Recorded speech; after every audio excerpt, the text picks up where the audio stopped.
Hey and welcome to this Sorcerer tank guide. Sorcerers are the best class in the game in terms of dealing with direct damage. They have access to Bound Ages, which will easily put you at block mitigation cap. They have access to Crystal Weapon, a unique debuff that reduces enemies' armor by 1000 and is unlikely to be used by damage dealers, since it's the worst morph out of the two. They provide their group with the unique Minor Prophecy buff, which increases critical chance. They can channel to trade Magicka for stamina, which makes sustain extremely easy in fights with downtime. They have access to the strongest burst heal at the cost of having to double bar it. They also have access to Streak, which makes their mobility unmatched. Once again, to save your time, I want to mention that most of the chapters in this video are straight up copied from my other class guides, simply because there was nothing more to add, but I still want to show the whole thing for people who came here just for the Sorcerer guide. Gear chapter is identical to that of DK, enchants and traits are identical to those shown for Necromancer, skills are obviously completely new, champion points are same as those of a Necromancer, race, food, attributes, mundus, potions and tips are same as those of a Dragon Knight. So, let's get started.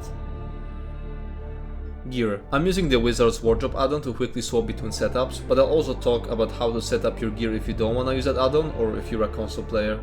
We're gonna start with form and content, so dungeons and arenas. Against trash, your monster set choices are Spolder of Ruin, paired with One Piece Magma Incarnate, most reliable option but reduces your sustain.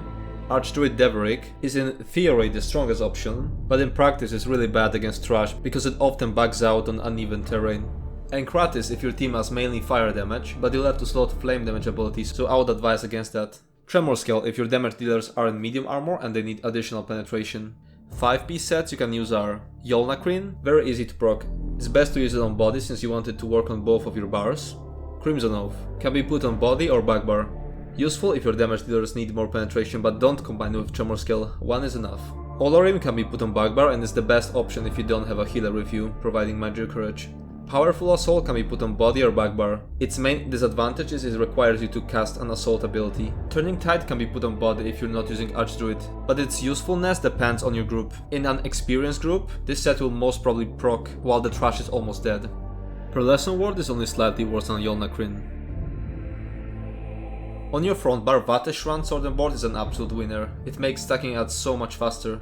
Master Sword and Board is an option if you wanna be safe. My preferred setup is Spolder, Yolnacrin on body, Olorim on back bar, and Vateshran on front bar. Against bosses, your monster set options are all the previously mentioned sets, which are Spolder, Archdruid, Encratis and Tremor Scale, with a few changes. Archdruid becomes reliable because boss fights are usually on flat terrain, so I'd say it's better than Spolder. Encratis' fire damage reduction becomes useful against some bosses, such as Arcasis and Stone Garden. I didn't mention that as a benefit against trash because trash doesn't hit hard. Nazarai is another good option if you're wearing Turning Tide. It'll also boost Minor Brittle and Major Maim, so you don't have to cast Destructive Clench that often. Since bosses are harder, you can also use some defensive monster sets such as Vykosa, Engine Guardian, Lord Warden or Earthgore.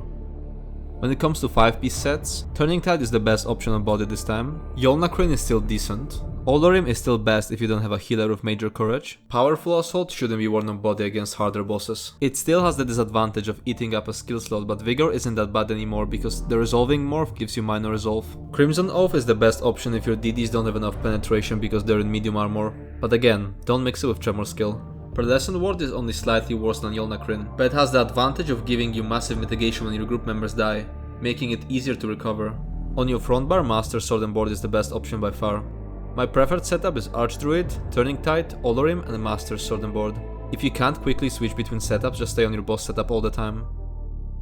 Now let's move on to trials. I'll be talking only about unorganized pug runs because in an organized team, a raid will tell you exactly what to wear to support the group. If you're a main tank, the best option is Archdruid, Turning Tide on body, Yolnacrin on back bar, and Master Sword and Board on front bar. If you run off tank, the best option is Spolder or Encratis as your monster set, Saxhlil, Pearlescent Ward or Crimson Oath on body, Powerful Assault on back bar, and Master Sword and Board on front bar.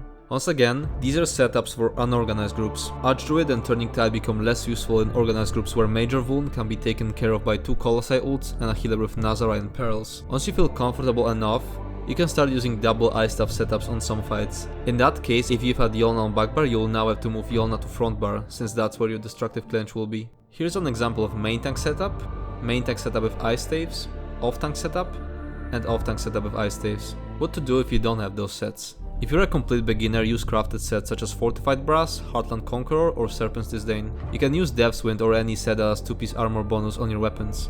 Here is an example setup. What if you haven't gotten into trials yet? In dungeons I've shown enough options to make a setup without trial gear. You can for example use Turning Tide on body and Powerful Assault Backbar throughout the entire dungeon. In trials, if you're missing a trial gear, just use anything over it. The crafted setup I've shown before is enough to clear any normal instance of any trial, so you can farm the non-perfected version of for example Yolnacrin using your crafted setup, before you go into Veteran's Aspire to get the perfected one. Enchants. On body, the best enchant is Prismatic Defense. If you can't afford it, use a mix of health, stamina and magica enchants. On jewelry, the best enchant will depend on your skills. Most of the time I found magica cost reduction to be the most useful, but tri cost reduction can be better if you have some stamina skills. If you're a beginner, you can also use a single block cost reduction enchant. If you wanna see more explanations why these are my choices, I made a separate video about it. On weapons, if you're using sword and board on your front bar, the choice depends on the trait of your weapon. If it's charged, you can use shock enchant to proc minor vulnerability, but this will be useless if you have a warden already applying minor vulnerability with their fetcher. If you're not using charged weapon, then you can use either a weakening enchant or sustain poison. If you have an ice staff on your front bar, I'm gonna assume you have charged trait. The choices are absorb stamina enchant. It will proc minor breach, which you'll lack because you don't have access to pierce armor anymore. But it can also be applied by Templar's Power of the Light or damage dealer's physical damage. Frost enchant. It will proc minor brittle, which means you won't have to cast destructive clench that often. Shock enchant. It will proc minor vulnerability, but in my opinion most of the time it will be useless. Double ice staff is a setup you use in more optimized groups, and there you'll have someone else taking care of minor vulnerability. On your backbar weapon, which will always be an ice staff, you want Crusher enchant. Traits. Reinforce combined with Divines provides around 4% damage mitigation and 84 magica recovery if you're using Atronach Mundus, and it is the best setup overall, with other traits outperforming it only in rare situations. Story Day can be useful for beginners who block a lot of attacks they don't have to block, but in my opinion it's not worth using at all, since it will be a hassle to swap everything once you learn how to play. It's much better to go with the Reinforced Divine setup and use a block cost enchant, which you can easily swap out later. Well fitted can also be useful in niche situations. For jewelry, the best trait is Infused. You can also use Swift in trash fights. Once again, if you wanna see explanations why, go see my video about jewelry. For weapons, the trait on your one-handed weapon should be Charged, Decisive or Defending. I'd say Charge is the best overall. Decisive can be good in trials where all of the debuffs you could apply with enchants are already covered by other people. Defending will give you around 4% damage mitigation, so it's a good defensive option. If your front bar weapon is an ice staff, then Charge is the best option. On your backbar weapon, which will always be an ice staff, you should use Infused trait. Skills. Just like with gear, I'm gonna go over multiple setups between which you can swap using add-ons. And I'll also mention how to set up your skills if you're not going to swap at all. This is the skill setup against trash packs in dungeons. Your first priority is using Destructive Clench to taunt dangerous adds. If there are none, you can skip that and start with the next step, throwing caltrops. Then, drop Elemental Blockade, use Power Slam to trigger Vatish Run, and use Pulsar to snare all the smaller enemies. Chain in enemies that didn't get hit by Void Bash. After that, just keep up debuffs on the big enemies. Make sure to pierce armor big adds to apply Minor Breach. That's only supposed to be some rough guideline, so you're not completely clueless on what to do. You'll always get better results by thinking for yourself. If you don't have Vatish Run, Sword and Board, Power Slam is useless, so instead you can slot for example Revealing Flare. You can also use Hurricane or Boundless Storm instead of Balance. Personally, I feel like trash packs never hit hard enough, and defensive stance is all I need. But if you don't feel comfortable with that, and you want an actual self-heal rather than just a damage shield, then you can use Clan Fear, and use this setup with Vatish Run, or this without Vatish Run. This is the base skill setup against bosses in dungeons, but you can make a lot of changes. All three options for your major resolve skill are viable. I'd say balance wins in most situations, but if you don't need the additional sustain or if you need additional speed, then you can use Hurricane or Boundless Storm. Hurricane is 20 seconds long, grants you constant minor expedition, has lower base cost and costs stam. Boundless Storm is 30 seconds long, grants you a short burst of major expedition, has higher base cost and costs magicka. So, if you need a constant speed bonus, and you're using Tri-Cost Reduction enchants, then you can make use of Hurricane. If you're using Magicka Cost Reduction, then Boundless Storm should be better. Empowered Ward provides minor intellect and endurance, which won't be needed if you have a Warden, Nightblade, Sorc or Templar Healer with you. Crystal Weapon will reduce enemies' armor by 1000, which is around 1.5% damage increase. So if you need the skill space for some defensive or utility skill, you can drop it. Unstable Clanfear is a very strong heal that unfortunately takes up 2 skill slots. You can drop and gain a lot of skill space if you feel like you won't need it in a certain fight. What I usually do is replace it with defensive stance on front bar, similar to the trash setup.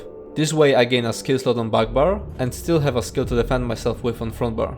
Overflowing Altar isn't needed if your healer is already using it. Mystic Orb can also be useful, but Sorcerer already has so many issues with skill space, so it's always better to have a DD or healer use it. The 2 utility skills you can swap in are Chains and Crushing Shock. If you don't want to have multiple boss setups, then replace Empowered Ward or Crystal Weapon with Chains, since ending up with a Chains in a fight where you need to pull in adds would be horrible. The defensive skills which you can swap in are Revealing Flare, Resolving Vigor, Immovable, Defensive Stance, and Bound Aegis. In fights where you don't need the crowd control immunity, Bound Aegis is straight up better than Immovable. It also gives you passive Minor Resolve. Remember that if you're using Powerful Assault, you'll have to slot Vigor even if you don't need additional defensive skill. Another skill that you can use to increase the DPS of your group is Lightning Flood, because of the synergy it provides, but it is unlikely that you'll have the space for it in dungeons.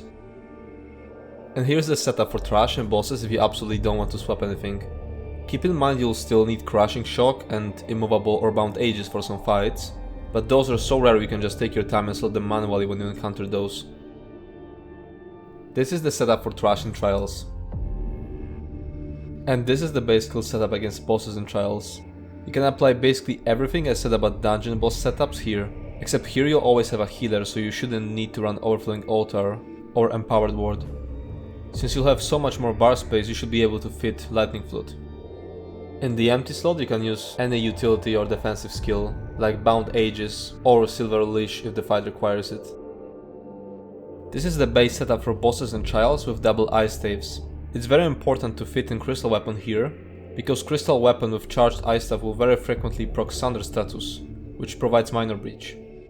The 3 ultimates you can use are Aggressive Horn, best for improving the group's DPS, Reviving Barrier, best for helping the group survive, and Summon Storm Achenak, best for improving the group's DPS in very optimized groups, where Major Force is already covered by other supports. If you commit to using only one of them, then you'll have a free slot on your front bar, and you can slot Temporal Guard there, which will passively grant you minor protection, reducing your damage taken by 5%. But keep in mind that if you're using Bound Aegis, that already gives you minor protection, but isn't passive and has to be kept up. Just because I didn't mention some skill doesn't mean you shouldn't use it. There's way too many utility skills that will be useful in some rare occasions, such as Race Against Time or Streak, and it's impossible for me to cover every possibility. Champion points. In the red tree for trash, a setup of Boundless Vitality, Fortified, Rejuvenation and Celerity is almost always best. For bosses you get more options. My default setup for bosses is Boundless Vitality, Fortified, Rejuvenation and Bracing Anchor, and depending on encounter other useful CPs are Celerity, Sustained by Suffering and On Guard.